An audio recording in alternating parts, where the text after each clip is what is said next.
حاضرین جماعت، یا علی مدد، ابھی مومن کی روح اور خدا کا نور، اس کے تعلق کے حوالے سے اس تصور کو واضح کیا گیا کہ راستہ یہی ہے کہ مومن اپنی روح کا رشتہ خدا کے نور کے ساتھ پیدا کرے، اور ڈسپلن کے حوالے سے وزیر اسماعیل بھائی گانگجی کے حوالے سے مولا کا یہ ارشاد سنایا گیا، جو مولا نے وزیر اسماعیل بھائی گانگجی کو فرمایا تھا کہ یہ جو ڈسپلن والی عبادت ہے اس میں کہاں تک جاؤ گے؟ جو مولا نے وزیر اسماعیل بھائی گانگجی کو فرمایا، جب وزیر نے کہا خداوند صبح شام دعا تو پڑھتا ہوں، مولا نے فرمایا اس ڈسپلن والی عبادت کے حوالے سے کہاں تک جاؤ گے؟ وہ عبادت کرو جس میں روح خدا کے نور سے ملاپ کرتا ہے، اور وہاں مولا نے ان کو بیت الخیال کی بخشش دی۔ تو دروازہ دکھایا گیا ہمیں، خیال کا گھر دکھایا گیا۔ اب ہم اس گھر میں داخل ہوں گے اور عبادت کے کچھ عملی پہلو کے بارے میں بات کریں گے۔ مجھے یاد آیا 1964 کی بات ہے، ڈھاکہ کی، مولانا حاضر امام شاہ کریم الحسینی صلوات اللہ علیہ، غالباً نومبر مہینے کی 5 تاریخ تھی۔ اسماعیلیہ ایسوسیشن تھی ڈھاکہ میں، اس کا آڈینس تھا، مشنریز اور طریقہ بورڈ اسماعیلیہ ایسوسیشن کے سٹاف وغیرہ بیٹھے تھے۔ وہاں مولا نے ایک فرمان فرمایا جس میں مولا نے 2 جملے فرمائے کہ ہم چاہتے ہیں کہ آپ جانیں کہ what is essential in our practice, آپ جانیں کہ ہمارے طریقے میں جو ایسنس ہے، جو روح ہے، جو جوہر ہے، وہ کیا ہے؟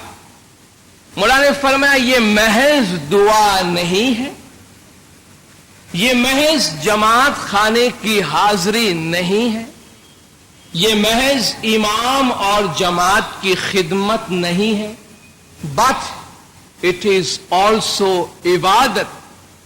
جب مولا فرماتے یہ محض دعا نہیں ہے، یہ محض جماعت خانے کی حاضری نہیں ہے، بلکہ عبادت ہے، تو ہم سمجھ سکتے ہیں کہ مولا عبادت سے کیا مراد لیتے ہیں۔